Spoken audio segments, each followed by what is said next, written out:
Assalamualaikum warahmatullahi wabarakatuh. Perkenalkan, nama saya Zian Mustari Jannah dengan NIM E100200127, kelas C Geologi Umum, Fakultas Geografi Universitas Muhammadiyah Surakarta. Di sini saya akan mempresentasikan tentang struktur geologi yang ada di Karangnya. Berapi. Terbentuknya gunung berapi yaitu struktur gunung api itu ada 15, yaitu dapur magma, batuan dasar, pipa vulkanik diatrema, permukaan dasar, realitas atau sil, pipa kawah sekunder, lapisan abu gunung api, sayap atau sisi gunung api, lapisan lava kebundan, kerucut parasit gunung api, aliran lava ven kawah, dan abu gunung api. Pertama adalah dapur magma. Dapur magma adalah ruangan bawah tanah besar berisi batuan mencair yang berada di bawah permukaan kerak bumi. Jadi dapur magma atau bisa disebut dengan kantung magma itu batuan mencair di kamar magma berada pada tekanan besar yang mendapat waktu yang cukup dan tekanan dapat mematahkan batuan di sekitarnya yang membuat jalan keluar magma itu mengalir. Berikutnya adalah batuan dasar. Batuan yang tersingkap di sekitar tubuh gunung api dan bertindak sebagai alas dari aneka jenis batuan yang dihasilkan oleh gunung api tersebut. Jadi, batuan dasar sentuhan stratigrafi antara batuan dasar dengan batuan gunung api dapat terjadi secara selaras ataupun tidak selaras. Sentuhan dinamakan selaras jika umur relatif antara batuan dasar dan batuan gunung api menerus, sedangkan jika terdapat rumpang waktu, maka sentuhannya dinamakan tidak selaras. Yang ketiga adalah diaterma. Adalah tipe vulkanik berisi breksi yang terbentuk setelah terjadinya ledakan bergas. Jadi diaterma seringkali menembus permukaan yang menghasilkan kerucut kawah yang relatif dangkal yang disebut mar atau pipa vulkanik lainnya. Yang keempat adalah permukaan dasar. Yang kelima, sil, lapisan magma yang tipis menyusup di antara lapisan batuan. Biasanya, sil ini terletak sejajar dengan pelapisan dan foliasi di batuan induk sekitarnya. 6 adalah batuan kawah sekunder. Sebuah pipa berupa aliran kawah kedua setelah pipa kawah utama. Sebuah pipa cabang biasanya terhubung ke pipa utama saluran gunung ketika magma di dalam pipa cabang menemukan jalan permukaan sering membentuk kubah vulkanik yang lebih kecil, juga dikenal sebagai kerucut vulkanik parasit. Yang ketujuh, lapisan abu gunung api. Material sangat halus karena hembusan angin, dampaknya bisa kita rasakan ratusan kilometer jauhnya.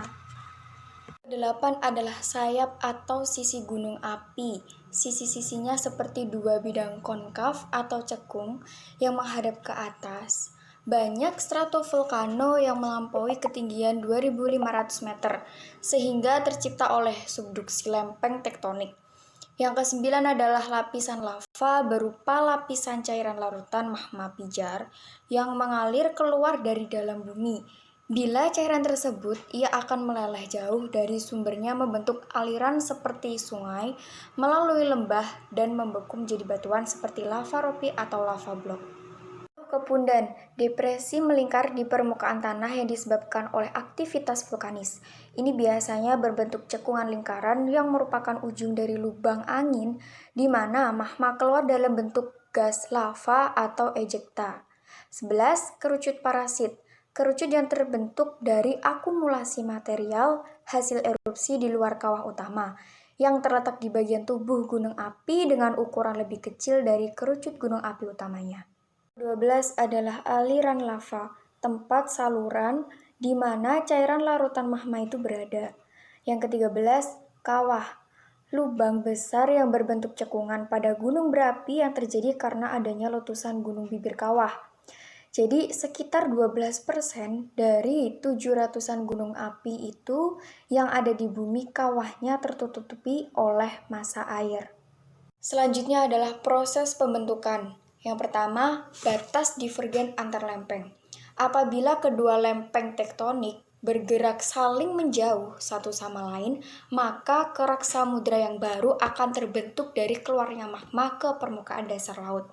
Jadi aktivitas ini akan memunculkan punggung di tengah samudra yang terbentuk dari pendinginan magma yang muncul ke permukaan. Apabila punggung tengah samudra ini mencuat sampai ke permukaan laut, maka kepulauan vulkanik akan terbentuk.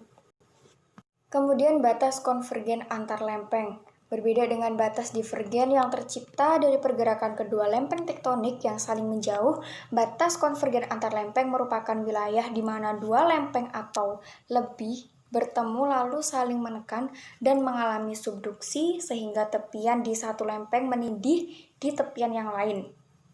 Jadi penidihan lempeng ini ditandai dengan terbentuknya bentang alam berupa palung di dasar laut, yang mana fenomena ini menimbulkan melelehnya material yang terdapat di bumi sehingga material tersebut menjadi magma dan naik ke permukaan kerak yang tipis. Gunung berapi di wilayah ini biasanya terbentuk dari pertemuan antara kedua lempeng kerak samudra dan kerak benua. Proses terjadinya geologi di daerah Karanganyar. Terbentuk lipatan disebabkan oleh adanya peristiwa dislokasi. Jadi peristiwa dislokasi itu pergeseran letak lapisan tanah atau perpindahan lempeng bumi. Pergeseran lempeng tersebut mengakibatkan adanya dorongan pada lapisan kulit bumi secara horizontal. Yang pertama, lipatan. Lapisan kulit bumi akan terdorong pada salah satu tepi lapisan maupun pada kedua tepi lapisan. Setelah terbentuk lipatan tegak, tekanan atau dorongan yang terus-menerus bekerja akan mengubah lipatan tegak menjadi lipatan miring.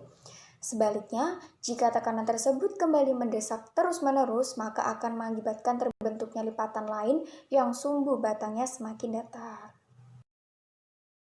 Patahan sesar. Dalam pergerakannya, patahan sesar akan memotong sejumlah blok batuan. Proses ini akan menghasilkan hanging wall dan footwall.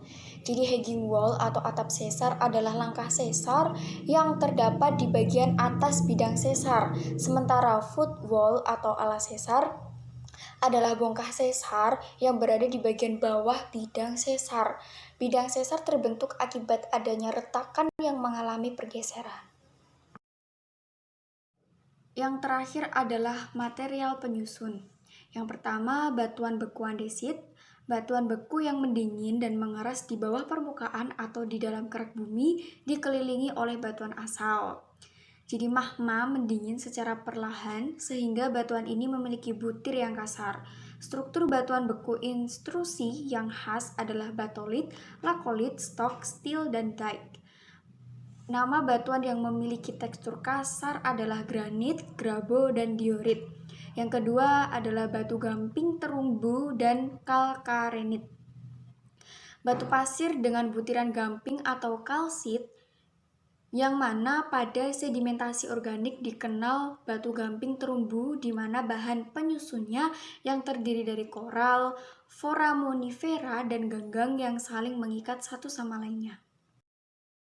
Batuan vulkanik berumur kuarter, satuan yang terbentuk dari magma yang meletus dari gunung berapi. Dengan kata lain, yang membedakannya dengan batuan beku lainnya adalah memiliki asal vulkanik. Yang terakhir adalah lava andesit, batuan beku yang tersusun atas mineral yang halus serta memiliki kandungan silika yang lebih tinggi dari batu-batu basal yang lebih rendah dari batuan rhyolite dan felsite. Jadi meskipun pembentukan batuan endosit juga terjadi di bawah permukaan bumi, umumnya batuan endosit terbentuk di permukaan bumi sehingga akibat letusan gunung Merapi. Karena itu, para ahli mengklarifikasinya ke dalam bagian batuan beku intrusif. Sekian presentasi yang dapat saya sampaikan.